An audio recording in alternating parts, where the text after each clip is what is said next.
Today's WNEM TV5 Evening Extra is brought to you by the Law Office of Carol Thomas. We saw some sunshine across mid-Michigan today as we take this live look out over I-75 in Flint, but that sun did not do much to help our frigid temperatures, and an Arctic blast tomorrow is causing cold weather alerts across the region. Let's get over to Chris in the First Alert Weather Center for the latest. Chris? Yeah, Chet, we are expecting wind chills to be pretty much in the same territory that we've been talking about for the last several days. So the First Alert weather days continue from Friday through Saturday morning. Very cold wind chills that are expected to last all day on Friday. 10 to 20 degrees below zero will be common, but sometimes they could be as low as about 25 to 30 below. And frostbite times are at least about 30 minutes or less in wind chills like this. But some areas upgraded to an extreme cold warning earlier this afternoon. And it's in those areas where we get closer to 30 below that we could have a chance to get frostbite times around 10 minutes or less. So this is dangerous cold if you're not being careful. And that's why many schools have made the decision for classes to be off for tomorrow. Those are scrolling at the bottom of TV5 right now on the air, and they're also available on our website. Our temperatures right now are in the middle to upper teens, so it's really not that cold comparatively early this evening, but wind chills are already starting to drop in our northern counties and will continue their fall later tonight. West-northwesterly winds between about 10 and 15 miles per hour, with gusts a bit stronger than that. A look outside of downtown Saginaw shows things look okay for the moment, but there are some flurries and light snow showers that have been passing through the region. Occasionally, the pockets pick up in intensity a little bit, and similar to last night, I think we could have some areas that highly or are a little bit of an overachiever when it comes to everyone else's snowfall expectations. For instance, I think most of us will pick up about a ½ inch to an inch at most tonight, where yesterday, Genesee County, we talked about locally higher amounts, and they picked up about 2.5 to 3 this morning in Grand Blanc. So just be mindful of that on the roads. The rest of your forecast coming up in a few minutes. Thank you, Chris. And with extreme cold weather ahead, the city of Flint is opening warming centers. Residents can still stop by the Mays, or they could have stopped by the Mays Senior Center until 6 o'clock. The McKinley Center closed at 5, but both will reopen as warming centers tomorrow morning at 9. So we'll be engaging in a 7-day operation because of the weather.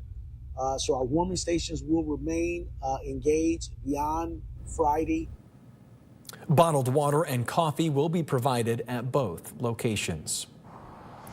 The statewide salt shortage is affecting at least one mid-Michigan community. The mayor of Flushing made a Facebook post stating that he wasn't sure when the next delivery of salt would arrive. As TV5's James Felton reports, Flushing's Department of Public Works is using a mixture of sand and salt to extend its current supply. This is the first time that we've had a really prolonged period of snow in a number of years, and Detroit Salt has, quite frankly, eaten through the stockpile that they had over the summer, and they're falling behind on production. So we're doing our part by cutting our salt, mixing it with sand. Flushing Mayor Ed Sullivan tells us the roads around town will look different now that the city is adding sand to its salt supply. He tells us on Wednesday the salt at their salt barn was almost gone. And at that time, Sullivan was unsure when the next delivery would come. So he made this Facebook post to alert residents to the change. Turns out a delivery from the Detroit Salt Company came this morning, but that won't change the decision to apply a salt sand mix. We will continue to mix sand with the salt due to the temperatures, because salt only works at a certain temperature, and it's below that out there now. So the potential for refreezing is really high. Given that, Sullivan says he prefers straight salt. I hate using sand personally. No. It clogs up the storm sewers when it melts and runs down into the storm sewers, and that presents its own problems in the spring when the rains come. But we'll deal with it when we have to. Sullivan points out that while Flushing got their salt delivery, other places in Michigan are still waiting. If we do make our supply of salt go further, that will help out Detroit Salt and help out the rest of the state and the rest of the people that get salt from Detroit Salt. So we're doing our part to kind of help all the communities around too. James Felton, WNEM TV5. We did reach out to the Detroit Salt Company for comment. We're still waiting to hear back. Developing news now, the Genesee County Drain Commission says a broken water main in Flint Township was successfully repaired overnight. The break was reported yesterday afternoon on Bristol Road, just east of I-69. The Drain Commission says the water main was isolated and any impact to the area was minimal, with full service now restored. Sections of concrete in the far westbound lane of Bristol Road and on the on-ramp to I-69 will need to be replaced. With the extreme cold ahead, the commission says repairs are delayed until next week. The far west lane of Bristol and the on-ramp are closed until the repairs. A bill to ban cell phones in Michigan schools is headed to the governor's desk. The Michigan Senate passed a bill giving school districts the authority to ban cell phone use during class time. There would be some exemptions, like in the case of an emergency or while students are in between classes and at lunch. The goal of the bill is to reduce distractions for students. In the words of every great bus driver, get on board this brand new vehicle that we have secured to transport people to and from locations inside the city of Flint as it relates to recreational opportunities. The city of Flint debuting a new way to get around the vehicle city, the Flint PAL Community Bus. The city partnering with the Police Athletic League for the bus to get people to senior centers and youth events. Mayor Sheldon Neely says mobility, especially for seniors and young people, has been an issue in the city for years. Those seniors that's in senior facilities that could not get to and from our senior facilities now will have the opportunity to be able to use and ride this bus. From literacy programs, bowling, boxing, and other opportunities for these young people to be able to engage in. But sometimes parents cannot get them from point A to point B. The Flint PAL Community Bus has space for 12 standalone riders and up to 2 wheelchair passengers. Service will run from 9 in the morning until 6 at night and until 8 in the summer. Neely says the bus will be driven by a professional driver from the Mass Transit Authority. More local news now. To help celebrate its 100-year history, the Charles Stewart Mott Foundation is reaching out to young people in Flint to improve their community. Students in the Vehicle City can apply for the Youth Choice Awards with 100 grants worth more than $1,900. The program asks kids how they would use the money to develop a project to benefit those around them. K-12 students at a school within the Flint city limits or part of the Flint Center for Educational Excellence are eligible. There are 2 application deadlines. The first one is February 20th and again on October 9th. For more information and to apply, head to the hot links section of WNEM.com. Taking a live look over Saginaw, where community leaders are inviting people to a strategic planning session on Friday. The main topic of discussion will be the Medical Diamond Project and new developments along the Washington corridor. There you can hear from representatives from MDOT, CMU College of Medicine, the County Health Department, SVSU, and more. Tomorrow morning's meeting is at the Castle Museum and starts at 9. In Clinton County, a man and a 5-year-old girl are dead after falling through ice on a pond. The sheriff's office says the incident happened around 5 last night. Both the man and girl are from Portland and were riding a side-by-side when it broke through the ice. Deputies with the Clinton County Sheriff's Office, along with police from Portland and DeWitt Township, helped pull the pair from the water. Both were taken to the hospital where they died from their injuries. Secretary of State Jocelyn Benson is urging lawmakers to adopt policies to make driver's education more accessible and affordable. Secretary Benson says Dearborn Public and Wayne Westland Community Schools are 2 of the few districts in the state that provide school-based driver's education for their students. Both districts receive state-funded pilot grants to support these programs. While visiting Fortson High School in Dearborn today, Benson called on the state legislature to approve $5 million to expand similar programs statewide. Benson is also working to streamline the process to become a qualified driver's training instructor, addressing a critical labor shortage that creates driver's education deserts across the state. Puck Drop is this weekend for a youth program in Flint. How you can get your child in some skates with the Inner City Hockey League. Plus, celebrate young people in our community while honoring Dr. Martin Luther King Jr. The community celebration at SVSU still ahead.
A mother is still grieving after her 8-year-old daughter drowned nearly 5 years ago.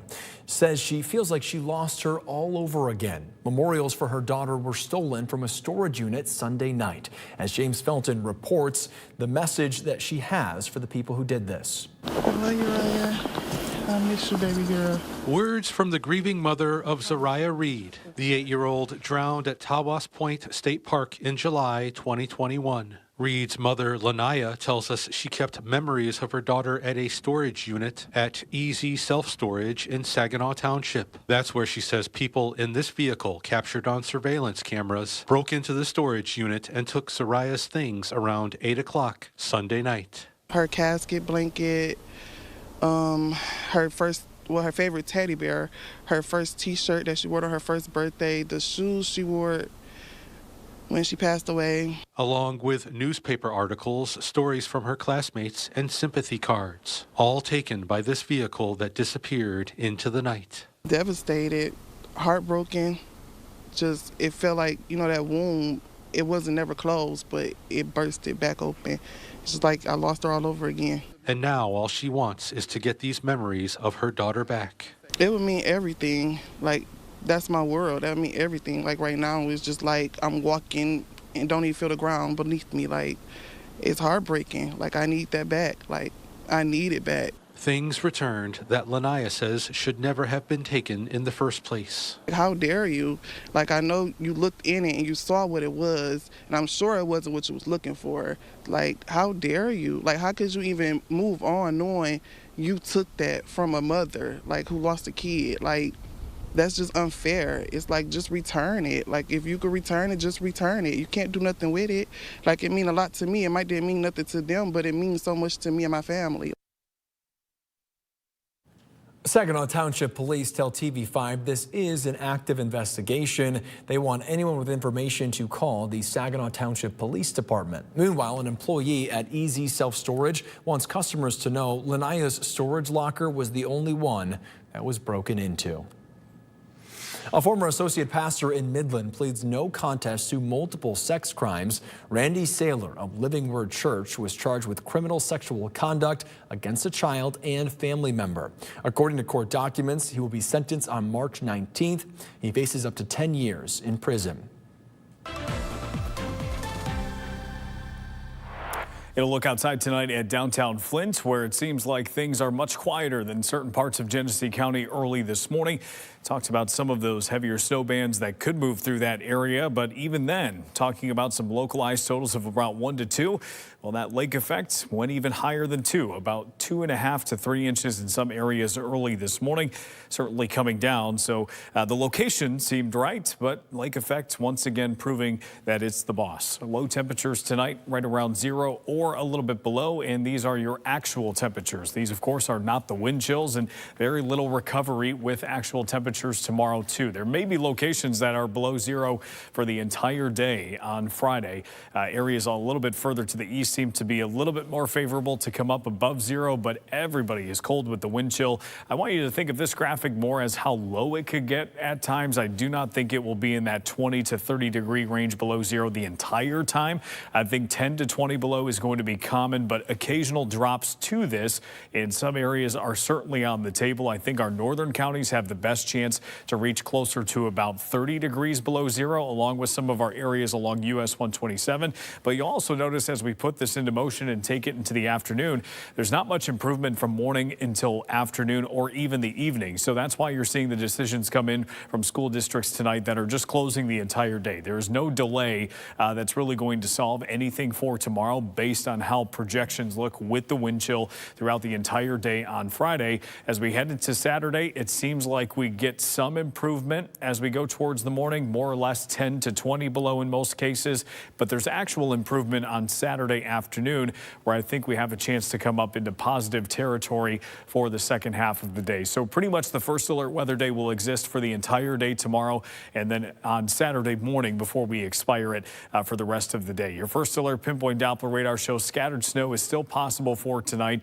We've got the Arctic cold front out to the west, which is responsible for some of this cold weather as we go towards the end of the week, and also leading to a slight uptick in some of these snow showers a bit later tonight. So your hour-by-hour forecast shows the scattered snow right through the evening. Half inch to an inch seems to be most appropriate for most locations. As for tomorrow, I think we may see a few flurries on Friday, but really not much more than that. I would expect a mainly dry day, occasionally some sunshine.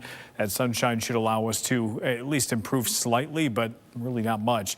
A lot of us, again, near and below zero. Accumulations not expected to be all that much, maybe a little bit more to the north, closer to that lake influence. But we're also watching the weekend, a big winter storm off to our south that will develop in the southern part of the United States and then move off to the east as we head towards the beginning of the weekend. But what we will be watching for is just how far north it comes on Sunday. I think it will at least get into the Detroit area, but some signs are pointing to maybe a little light snow making it into our neck of the woods by the time Sunday afternoon comes around. So once we get through the cold, that will be our focus as we go into Saturday and Sunday. Your forecast for the next 7 days shows temperatures next week not much better. Will likely be in the teens Monday through Thursday. Thank you, Chris. And to stay in the know about our frigid temps, download the TV5 First Alert weather app, get live radar, current temps for your hometown, and video updates from our meteorologists, all in the palm of your hand. Scan the QR code on your screen right now to download it for free from the App Store or on Google Play. The Flint Inner City Youth Hockey Program kicks off its 12th season this weekend. The program is offered at no cost to boys and girls in Flint 7 to 12 years old. Kids who sign up will get a complete set of hockey gear and skates, 9 weeks of instruction, and transportation if needed. Orientation is Saturday, where kids are measured and fitted for their gear, as well as a chance to hit the ice. It starts at 11 at the Dort Events Center.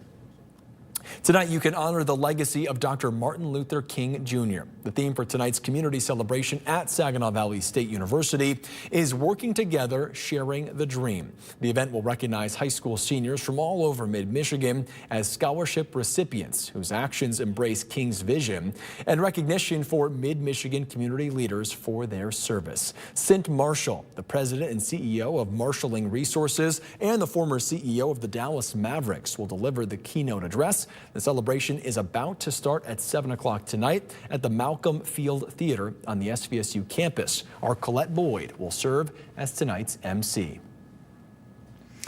A Mount Pleasant restaurant that's been around for nearly 69 years is closing. John's Country Burgers has been serving the community since 1957.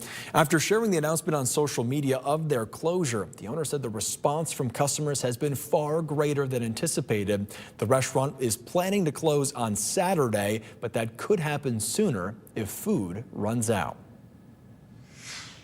All new tonight, from tiny toy cars to real-life rides. Discover how one man's passion is sparking a love for automobiles on the news at 10 on the Great Lakes Sports and Entertainment Network.